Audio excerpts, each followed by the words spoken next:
so you know your screen hasn't gone away. We're seeing all the stuff on your No, screen. that's fine. I know I've gone back. That's fine. No, I meant my screen's gonna populate where you're not gonna see nothing. So got it. And yeah, that's fine. Thank you, Lavona. Okay, let me get rid of this. Now you can see the agenda, correct? Beautiful. Okay, so we'll call the meeting to order. Again, it's been a long time since I've seen all of you. We've had a nice little break, and that is because we have not had UCC business at the top of it. Also, again, as you know from announcements and what executive committee met with yesterday, there was again the new proposal request form, and now also linking that to the Google Sheet. That is what we are again doing. We are now accepting again proposals for 24-25. You see the form there, and then also again the tracking sheet, which Catherine has put there too, which will be displayed on the web page as of such. Before we go forth, moving forward, I would like to approve the form today. I know it was just sent out yesterday, and that there are some minor changes. Just with this is an open discussion before we start. Are we okay with approving that form today? Please say yes. I see some nods, and Yes. yes, great. Yeah, and we're not there yet of approving. I just want a general kind of discussion point before I move forward. Just again, just going off the announcements. Again, 2023 3-year plan has been approved by Dean's Council. Final plan to be submitted to the state by March 23rd, which will then start the process. Then if there's new programs or new proposals, we'll again get those started for, again, UCC's next term. State proposal tracking sheet posted on UCC's, again, website as well. Excuse me, state proposals, letters of notification, again, at the bottom of the page. So nothing really has changed like on our page. It's more of the logistics and kind of the behind the scenes things. And when I go into our reports, you'll see some things, some big things about dates changing, and then also like the behind the scenes things changing. I just want to start off with saying first, though, that even with the changes there, let's be just frank and just understand that, again, we are going by the dates that are there, but there are things like, once the dates close and we can't submit proposals and things of that sort, you need to, again, work with other individuals that if you are still needing something to find that way, but understand that the answer might be no. I just want to put it out there that, again, we are trying to have the hard deadlines, but I understand that things do come up. Again, you'll have to work with department chairs and deans if it can move forward. I know it could be cumbersome and there could be issues. We're trying to avoid those issues, and that's why we had those dates there. I know my executive committee is not here, but I know people that were in attendance yesterday. I was not in executive committee. I want to turn to the registrar's office. Do you have anything to piggyback with that? And feel free to, I was thinking, Sarah, please jump on and say what you need to say. In all good. I mean, just like we discussed, yeah, we want to have as much flexibility and be able to get the work done as possible. So it's not necessarily that it's a hard deadline, but it's just a guarantee that if you get it in by this date, we have the opportunity for this council to review all those proposals and get them into the upcoming catalog. So we will be processing them, but whether or not they're going to be published in the upcoming catalog or future catalog is dependent on basically that window and what work and business needs to be completed by this council in that later time frame. Okay. Thank you, Sarah. Oh wait, I think I'm mute. Yeah, thank you, Sarah. I saw someone. Go ahead. Yeah, which time frame are you talking about? Are you talking about the proposal downtime or the updated due date? Both. Oh, Both. okay. Just to kind of open it up and just kind of that free discussion with that. Like Sarah said, we need to be flexible with the hard deadlines. And I think all of us being at ISU and some of us being veterans way longer than myself or others, you know, we are flexible. We need to be flexible. Okay. With that moving forward, again, going into executive committee, and then I'll again stop for some points afterwards, but They met yesterday, and again, I was filled in on some stuff about, again, some guidance from the registrar's office. Looking at, again, standardizing some things in the catalog. That's really why these deadlines are put into place too, about trying to have standardized, trying to make the catalog standardized, that it makes sense. And that what is in there is, again, actually what is in there and published, we are actually doing. You see there again, registrar's office decided on the February 13th to remove departmental plans of study sections from the catalog. Substitute link again for maps, and then departments will need to work to make sure that maps are current. And then Sarah's working on contacting those departments for that. If we had those in place again for that webpage, again, everything should be current and we should have that information in there. That again, it makes sense again what classes students are taking in that. Okay. Wesley, Wesley, just so you know, the screen is still showing way at the top of the agenda. Not scrolling. Yeah, I know. I need to scroll actually down. talking. Yeah, no, I need to scroll down. So Okay. I know people are pulling it up in that, but we're down over here. So, And just so I can interject real quickly about the plans of study. So it's my understanding that that was actually a decision that was made by this council several years ago. We just haven't got all of those things completely moved out of the format of the catalog and moved over to that MAPS website. So our process was to work through the remaining ones that were in the catalog page and making sure that all of that information was translated over to that MAPS website. yep, I'm fully in agreement, and I understand that. Does anybody else have any questions about that?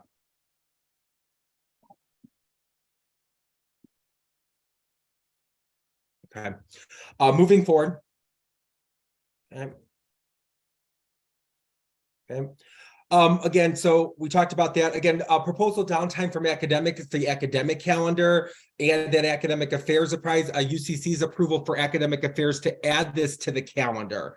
Are we talking about that February 13th date? Or are we talking about the dates that are in back? Because that's the clarification for here is that between the end of the term, so that December 15th through February, that our office, in order to process all the catalog edits, will not be processing new proposals during that, or won't be accepting or processing them during that window. got it. Right. Okay. And that item shows up down below under unfinished business, other business number 2. Which I saw there. Right. Yeah. So this is just the introduction to it, and then you can actually We'll vote to down approve below. it then. Which my Right. understanding, I see something in the chat here. Oh yeah. Okay. Yeah, it was just Tiffany Mitchell about that. Yeah, what she told us. Yes, about. Tiffany, good luck Yeah. on your son's wrestling match. Yes. And we'll look to approve those dates. Just so we're all on the very understanding of that too. These aren't like motions of like we're approving like a proposal. It's more like the minutes where again we are moving and again in favor of that. Just so we're all on the same page with that. Because again, it's not actually voting with these. Again, these deadlines, again, we're just again looking to approve them. Program elective lists, moving on. Again, to keep them active, again, relevant. There's some different examples in here. We want to make sure that we're keeping these, especially when we're looking at like the civil engineering, College of Health, College of Science. Again, we want them to make sure that they're accurate and that they are relevant, and that the students within the catalog, that if they click on these different links within here, it makes sense. Okay. And I know we were again working on those. Okay.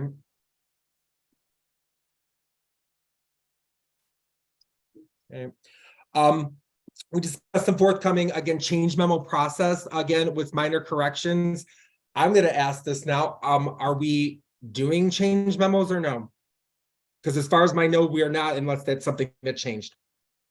We're not doing departmental change memos. So there's Okay. always been an end of the year change memo from the registrar's office to UCC for minor edits that have come up. So if there was any corrections that needed to happen to any approved proposals that have already come through, like understanding that or some kind of edit within the catalog, we've done a change memo historically. The registrar's office has always done a change memo historically to UCC for minor edits. And that's what I'm understanding with this. I just want to make sure I'm understanding it right, that again, we're not having change memos like we're not moving with that. Those require full proposals like we've talked about. Correct. Department-based change memos. Yep. Correct. Department-based change memos are not there yet. Awesome. Okay. Mhm. that's there. And this is a big one that we talked about. I know Academic Standards Council has reached out to me about this specifically. I know Sarah, you've been, and we've had conversations about this too. They are looking again about reviewing again how the certificates are handled. Again, ASC again wants to have the introductory statement again with each certificate for marketing purposes. However, the website again looks to again conflict with the other websites that the database is maintained. And this is where, again, a larger discussion at a later date, we could talk with those different stakeholders, because in theory, it's having things in more than one place. And on top of it, it's about who's going to maintain those, again, places on top, or which departments would maintain those. Because Academic Standards Council has never done that before. And I'll just, if Sarah, I can go interject ahead. one I was additional gonna point comment. this anyway, but go ahead. Yep. So the other part of this brings up is that when we went live with the electronic catalog and we moved into this new formatting, it was a decision, and I believe, I said Bob Houghton can talk more historically about this, but that there was a decision by this council to not necessarily look at the undergraduate or the catalog as a marketing tool, that it was a curriculum and procedural manual for the institution, but it was not intended to be a marketing tool.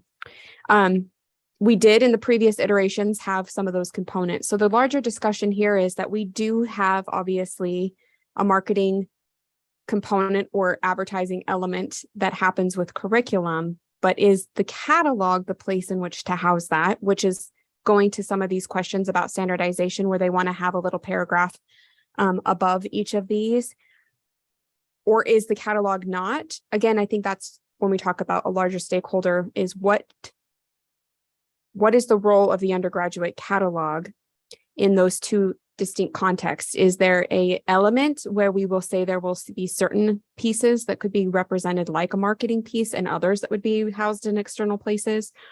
Or do we want it to 100% remain as it has, where it has been purist and that it's policy and curricular based and that advertising has not been folded in?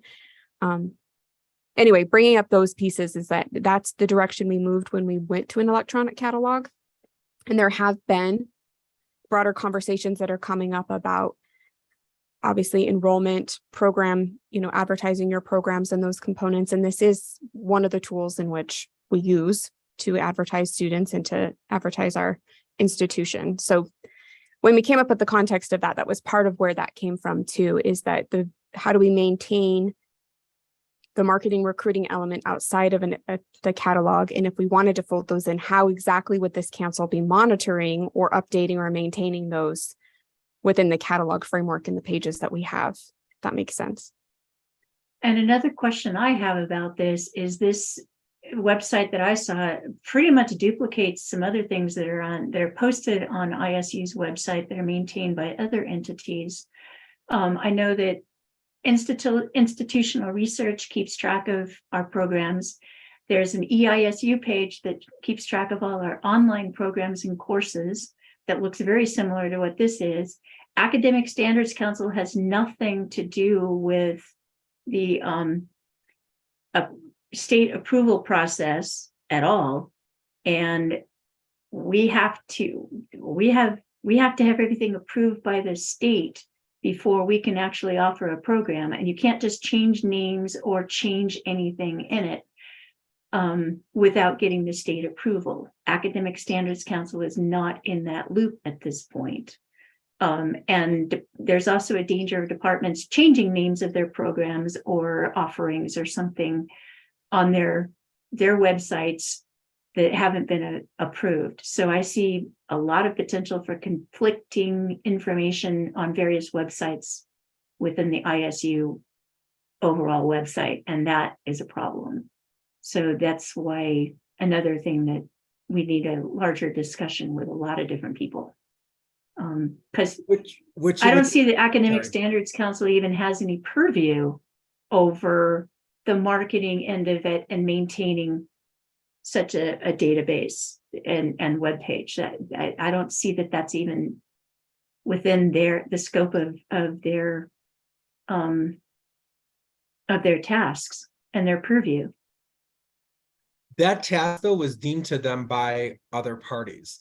So it wasn't them just coming up with the idea of, hey, we want to do this. It was coming up again from other, I don't know if it came from Dean's Council or administration where, hey, we're going to put this together. It was the leaders again saying that, and it was another way to again recruit. But then when we're looking just playing devil's advocate and looking at both sides, again, why would, like Sarah and Catherine said, why would we need to put things in double or triple places? And again, then who's the responsible to do that? And that's something just to move forward. I want to take that up. We could take it up in executive committee next time we meet, or again and look to see who we need to again reach out to again of what this needs to happen, or again if it's going to need to happen. So, with that being said, unless anyone else has anything else, I'd like to move on to the next part. Okay. I do not see Cindy on. Catherine, do you have anything from academic affairs?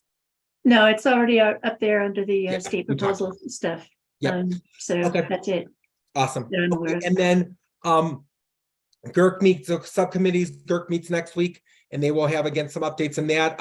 BAS committee meeting, our committee, again, update there. We had the minutes from the October meeting, and that's again where we had that.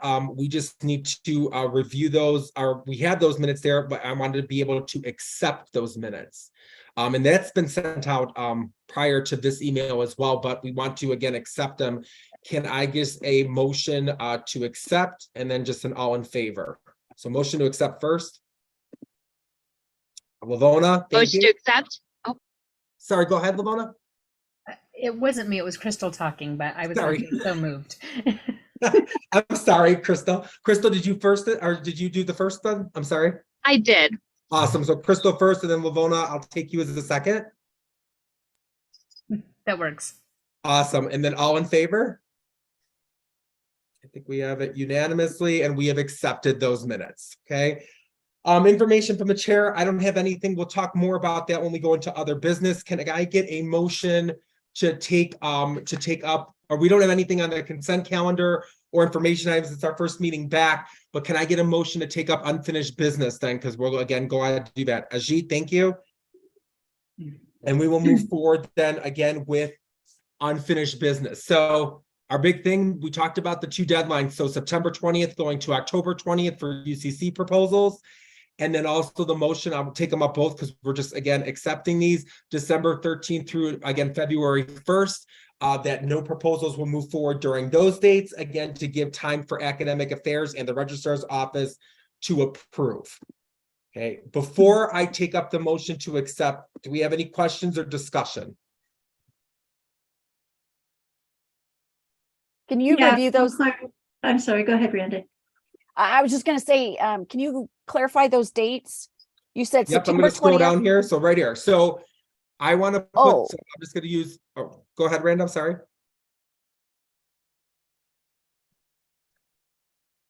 No, I had different dates. And so, no, go ahead. Yeah, so these are this is new moving forward. So September 20th to October 20th. Again, those are your proposal due dates. Can you, so basically, again, we come back after, again, summer break, you request for the proposal, or you're requesting proposals down. Let's say you're, again, working on those. You have until that timeline to October 20th to get everything done. And again, get it to where we can look for UCC to approve it. Then once it's all done, said and done, that's why that date's there. We then have the time for the registrar's office and like kind of figuring out the logistics before Thanksgiving to make sure that that all gets processed from December 15th through February 1st. That's what it is. Like Sarah said, and I'm just going to say it because she said it, these are hard deadlines. However, there has to be some flexibility in there depending on needs of departments, as we've said. I would love, and I'll just say this on there, and I don't care if this is recorded. I want it to be with this. Hey, we can say hard deadlines all day long, but we also know what actually happens and the kind of the behind the scenes if something needs to happen. And we have a pull from Dean's Council or like administration on that. Okay. Does that make more sense, Randa? Awesome. Any other things for discussion? It's your time if you have questions about anything. Feel free. And you don't have to talk either.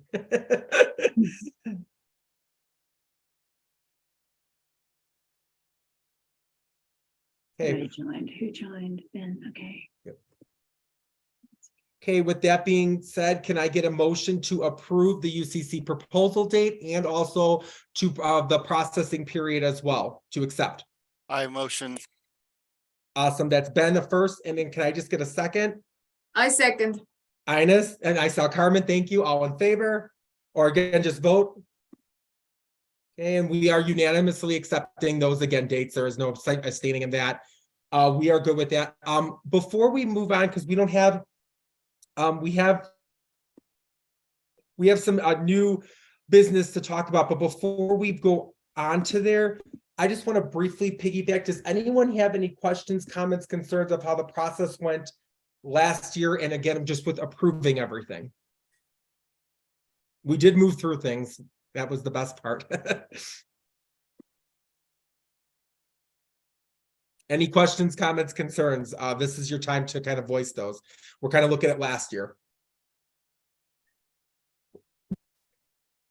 My first year on it was rough because I had no idea what I was doing and I was learning. And I also felt like it was much more complicated. So the second year I was, that seemed really smooth and I didn't run into any issues. So I thought it went really well. Just saying. I'll say to all new members, and I know, I guess it's, we don't have like Aaron here, but I know, Crystal, Ajit, I know again of those couple new ones. And I think all of us who've been on UCC for a while, John Baker, new ones, like it's a learning curve your first year. And again, things change. And I'll just say from a chair's perspective, it's really a learning curve of all the back end stuff that as chair, vice chair, executive committee, you become part of and you have to have.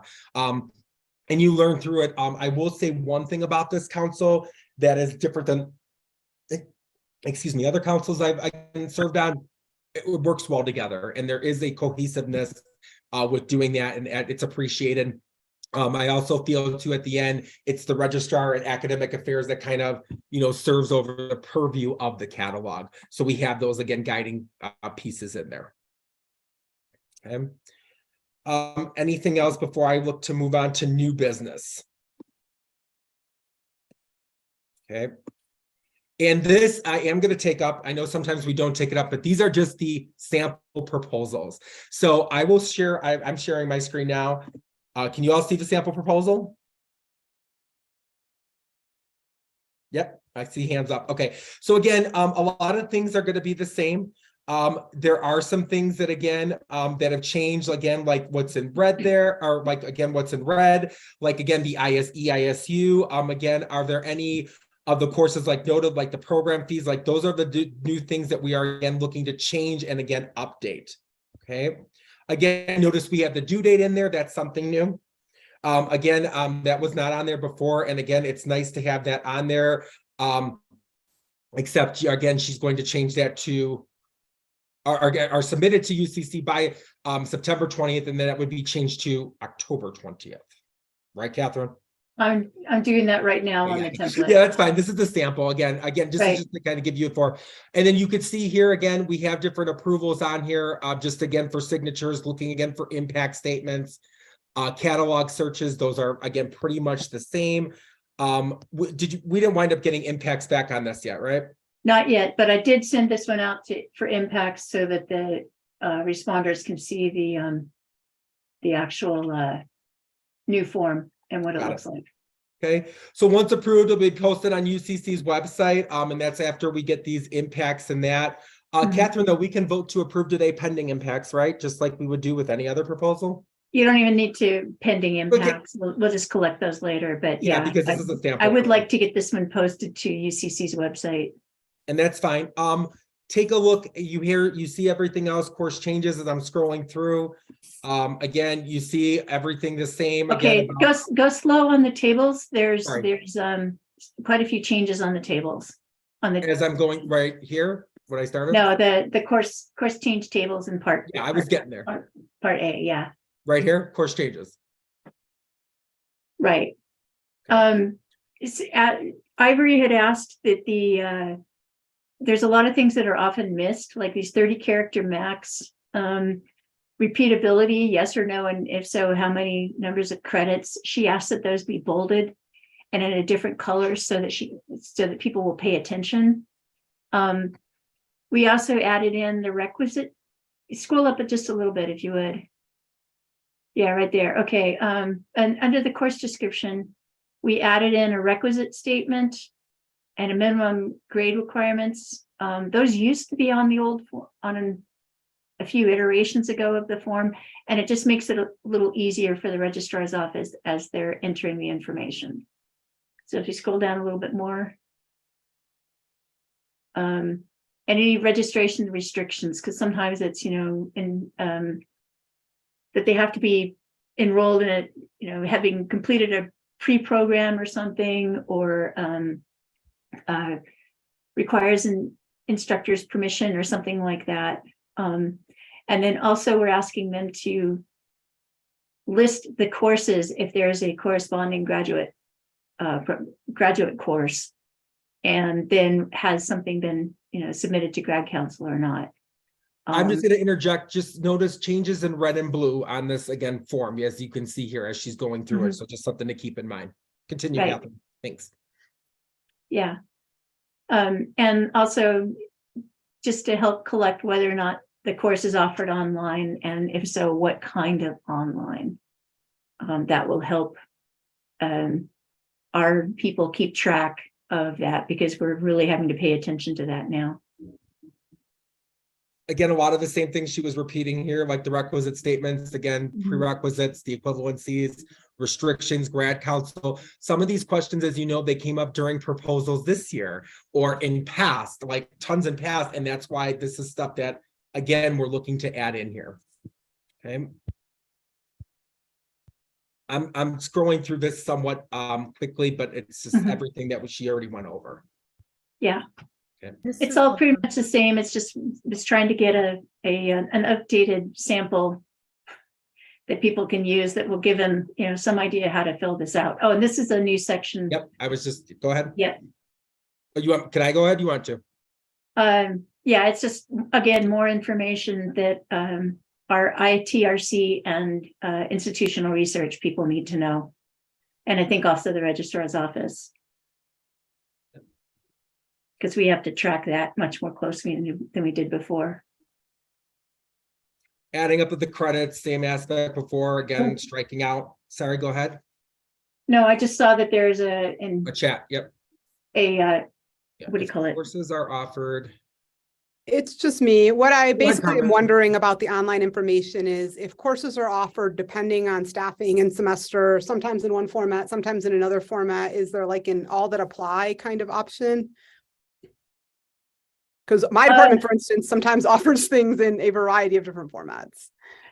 It's mostly what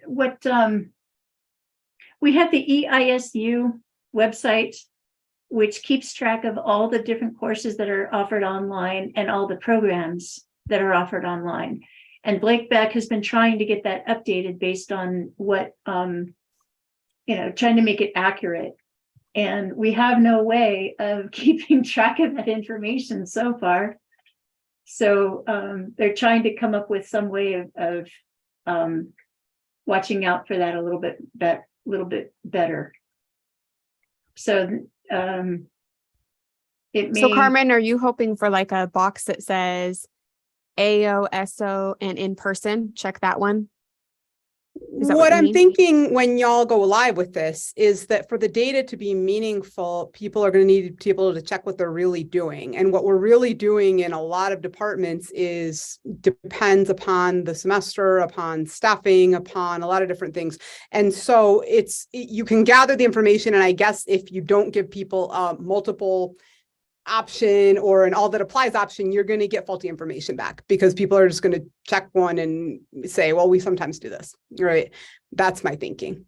Okay, so you want to have, is it offered online? Is it offered web video? I think a lot of the options you have are fine, and you have fully online.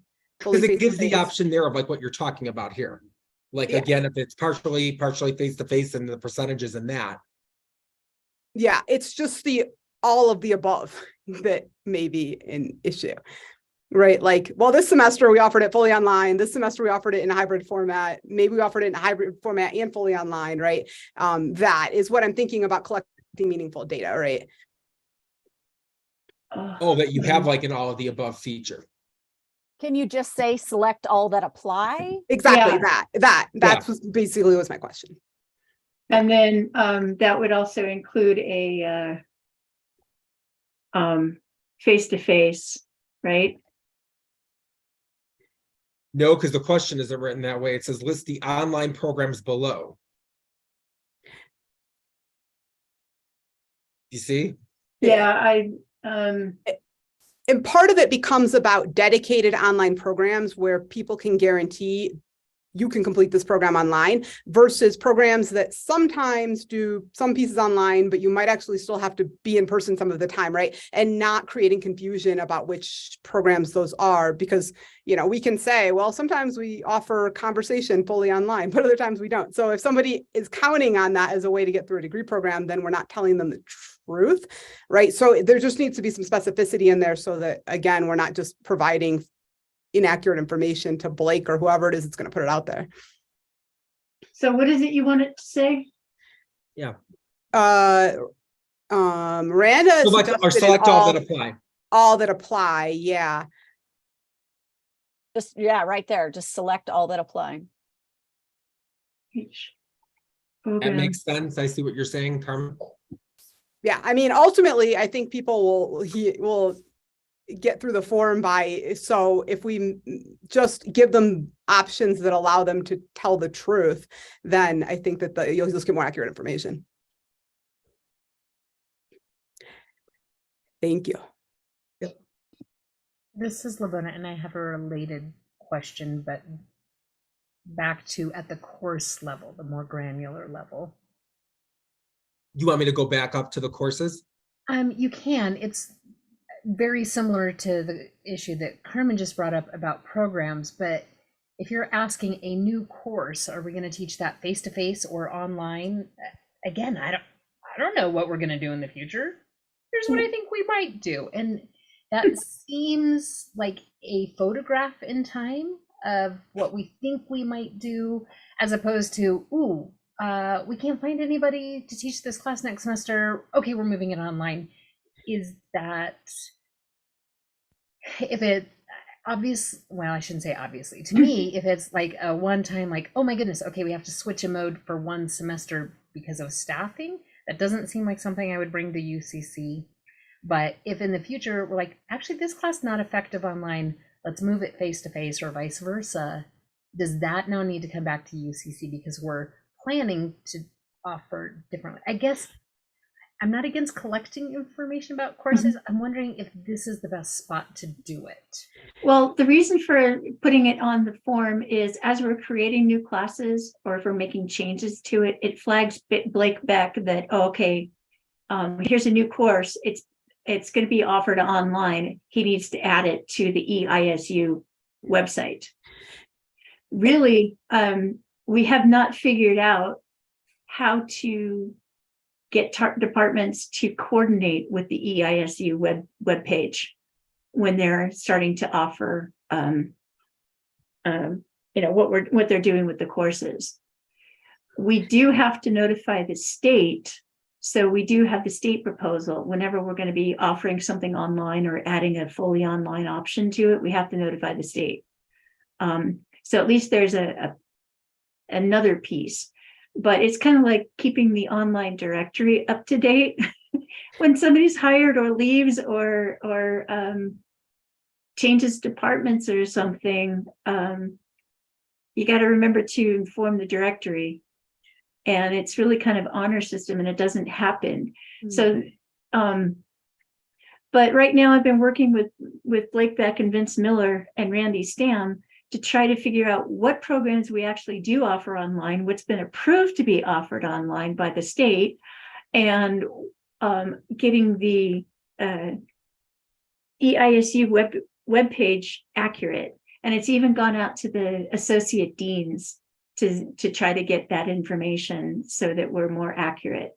That's another reason that this whole thing from Academic Standards Council and their program page gets me really twitchy because I know how much effort it is to try to figure out where the discrepancies are and make sure everything matches and is caught up and kept caught up.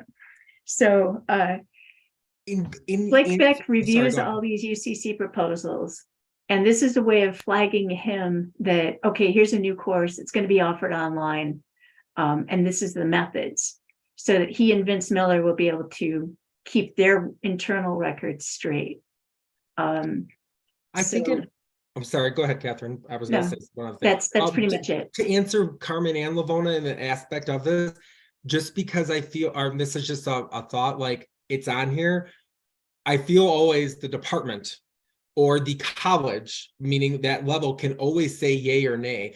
And I'll put this as an example, like we approve proposals, but it doesn't necessarily, like, and they stay there, but sometimes they don't get brought to the table because, again, of an administration pull, and those will pull them. I don't think it's really putting us at a point where, hey, just it's on here, like it needs to be, like we're both, or like Carmen, like we were saying that it needs to be taught online. No, because like you said, we might not have anybody, or the department might not run it.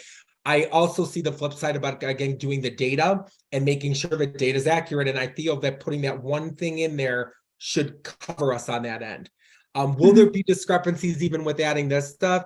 Yes, because I feel at the end with the proposal form, we can have everything crossed and dotted, but administration can still go ahead and pull something or change something where it'll change these processes, where they'll say yay or nay on something.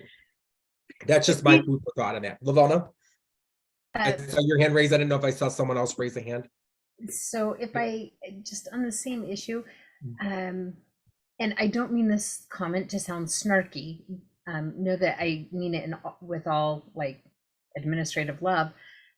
They never have problems figuring out which classes are EISU fees. Like my students always have EISU fees. So I feel like whatever system flags courses to add that fee is maybe the better, like more current place that they'll get information. And again, I'm not trying to be snarky about that. Just that seems to be a really effective, efficient system, whatever it is. And I'm wondering if that's better. I anticipate most of the people in College of Health are going to look at that and be like, I don't know, and leave it blank or write in don't know. And then we're going to be chasing down that answer. The reason for these, for everything, including the online stuff in the course tables, is to allow accurate entry into Banner and also into whatever databases that Vince Miller has to maintain to get proper course codes and things like that. And the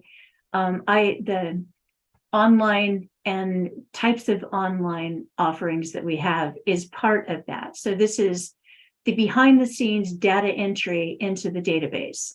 So that's why all this information is on there. It isn't necessarily whether it's in UCC's purview to keep track of that. It's the required information for the behind the scenes people to enter the correct information into the various databases that we need. That's why this stuff is on there. I think it should also, sorry, was someone else talking before? I don't want to interrupt. No. Carmen, or were you raising hand? You can go ahead. I guess I have one other thing to add to it, but go ahead.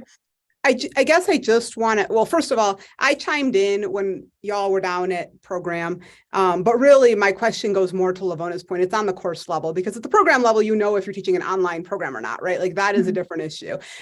At the course level, a variety of things actually happen. And to Lavona's point, EISU is able to find those things on a semester-to-semester basis. So my concern isn't whether or not it should be here or whether or not that's going to be punitive to anyone. It's just that if we're going to add it, I want to make sure that it's gathering information that's going to be useful. And so I guess my question about intent is, if a course might be offered in the fall of whenever online, and it might be offered in the spring of whenever in person, is the question about courses that are consistently online, or is the question just if you ever offer this course online, what formats is it likely to be offered in? Because to me, those are two different things, and I want to make sure that again, if we're going to bother to collect data, it just might as well sort of accurate.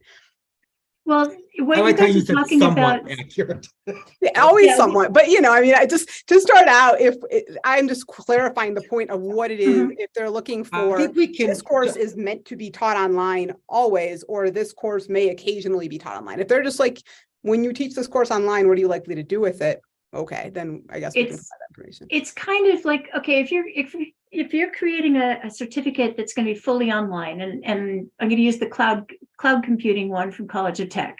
Okay, they created a whole new program that was fully online, so all their courses had to be online. The That's question the program is, level, right? So I get that. That I but get. but listen, let me finish. Okay, I'm sorry. sorry. Don't mean to No, be I'm too sorry. adamant here, but all those brand new courses they were creating were online. The question is, were they synchronous, asynchronous, or partially, or kind of what are the percentages? And those are the pieces. So basically, it's if you're creating a course that you know it's going to be fully online, it's kind of like, what kind of online? That's really what the intent behind this. Or if you're creating a course that is going to be offered both in person and fully online, what way? That's what they, a lot of times departments do know as they're creating these courses how that they intended to be fully online. And that's what we're trying to collect. If it's kind of like, oh yes, it's going to be in person and maybe someday we'll offer it online, that's not as important. This is more to capture the information from courses that are being created or changed. I think also too, we can kind of relate it to, and that's why I scrolled up to this question here. Like we said before, this was not our purview, and it's more about like you said, like we said before, do you have it or not? And then I also, to go back even a step further, yeah, I agree with all of you. ESIU fees are always collected no matter what. And we know No, that. they're not anymore. EISU fees are going away. I've been hearing that a lot. Yeah, So but I'm there's just a saying, $35 fee per course or per credit. That's I understand what, but yeah, but phased out. I'm just saying in past, like, and we know for years it hasn't gone away Right. as of yet. And then on top of it, right now, as we can say here, we're also going to be looking at a possibility of a tuition hike this year. And like Tiffany just said, they're here for now. So let's look at the right now aspect. They're there, they're going to be there, those individuals that are monitoring that, they should be able to see it or see if something is offered online or online or not. But to check the boxes like we're doing with forms and for accreditation and that's what these questions are going to again lead to. Do I feel I'll be honest, do I feel heartburn or heartache with collecting the information like I have with all of us? Oh yeah, because we know how individuals are going to be, especially when it comes to fall, especially when it just comes to running things. Like you're going to have to ask and you're going to have to again get things. I don't think it's perfect, but for these fees and for online program fees, like we're trying to get us the information here. I will sum it up with, it's somewhat accurate. Hopefully the data is then used for, again, the purposes that it needs to be. Well, if you've got Can you guys hear me okay? Tiffany, are you talking? I saw you. Yeah, so one thing, yeah, can you guys hear me? Barely, now better, yep. Barely, now better, so don't move, got it. One thing that's also going on, no, it's not working. Hold on, let me go outside. Sorry. Okay, how about now? I'm outside. Does that work? You're good, I can hear you. Okay, perfect. So one thing that we're also, the online program fees is something that's also causing this, is because now when we're having courses that are made up of online program fees, there's actually two things that have to happen. One with the course at the registrar's office level, that it has to have a certain code put in it in the system. And so this will also alert Sarah's folks that, hey, the OF has to be added to the course.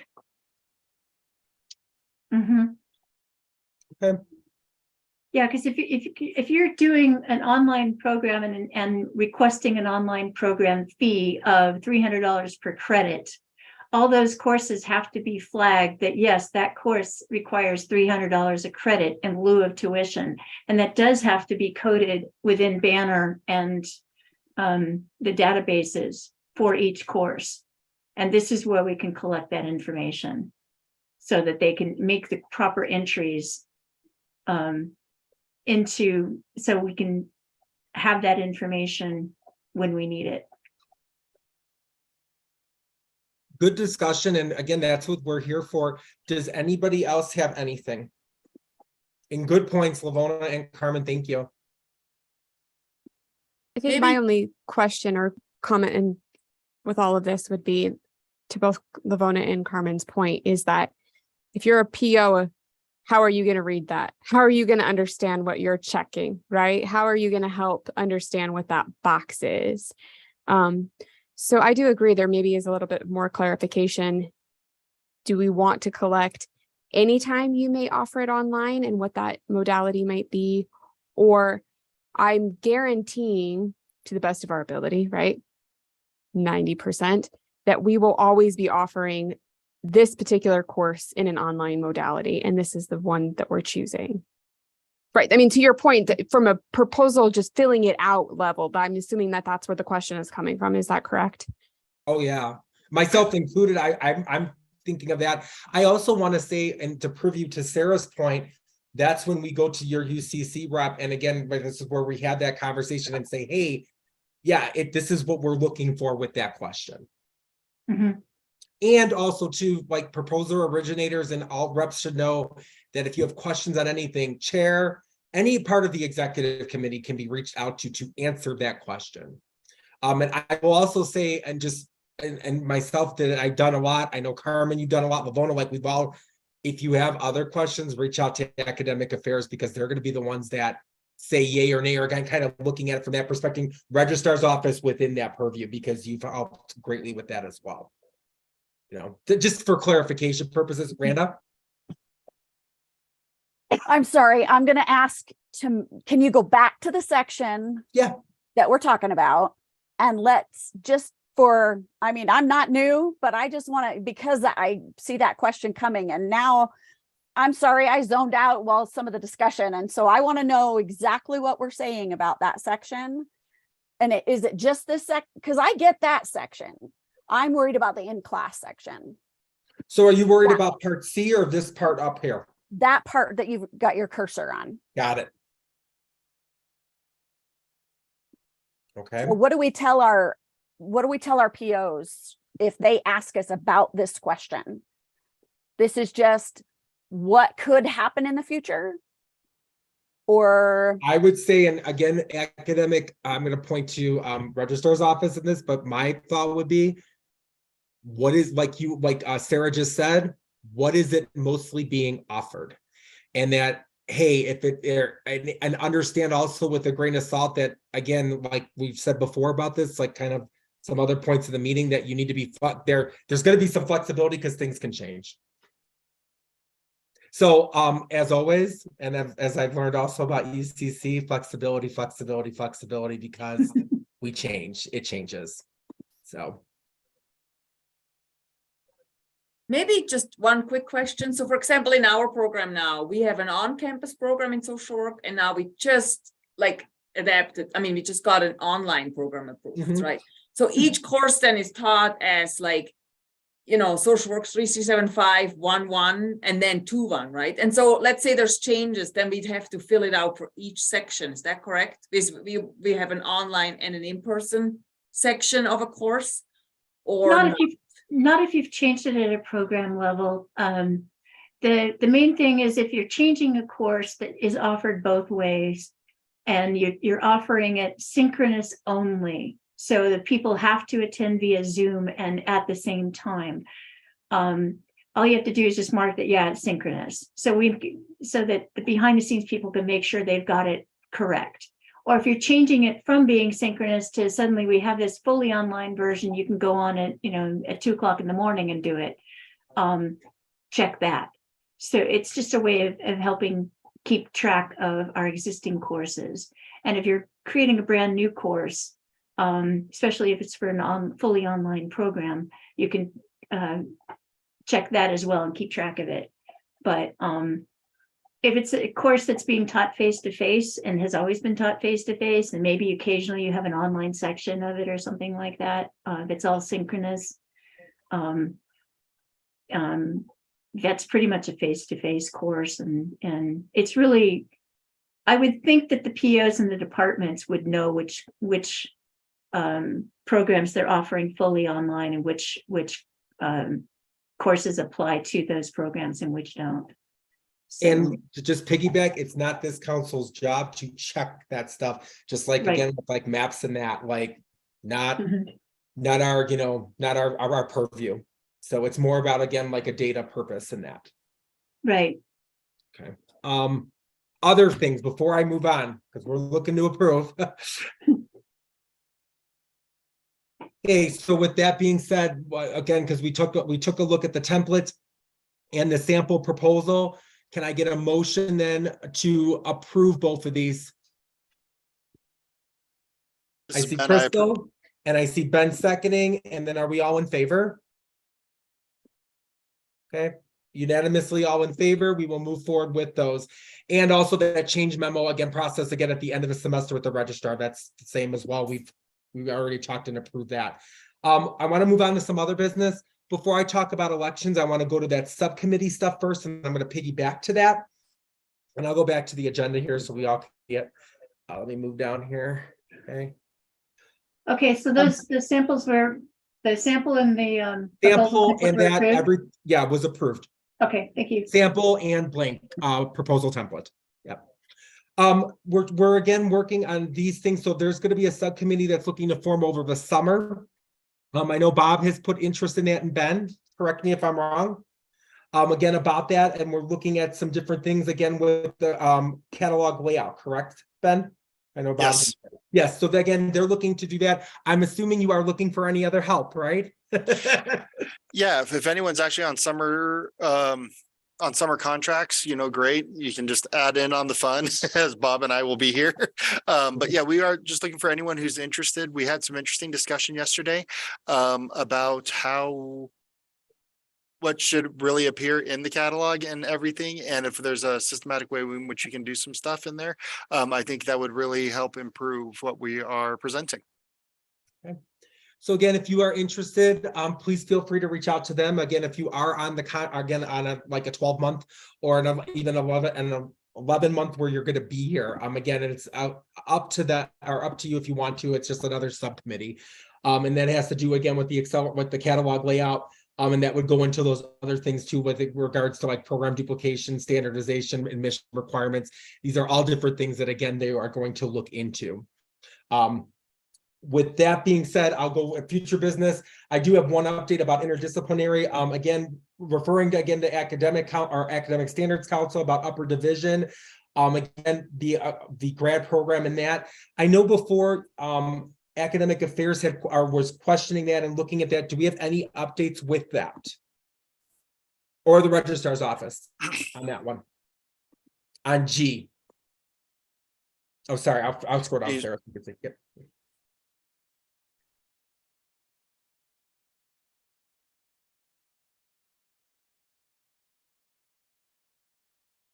I don't have any additional comments. I think we've been with the sister courses.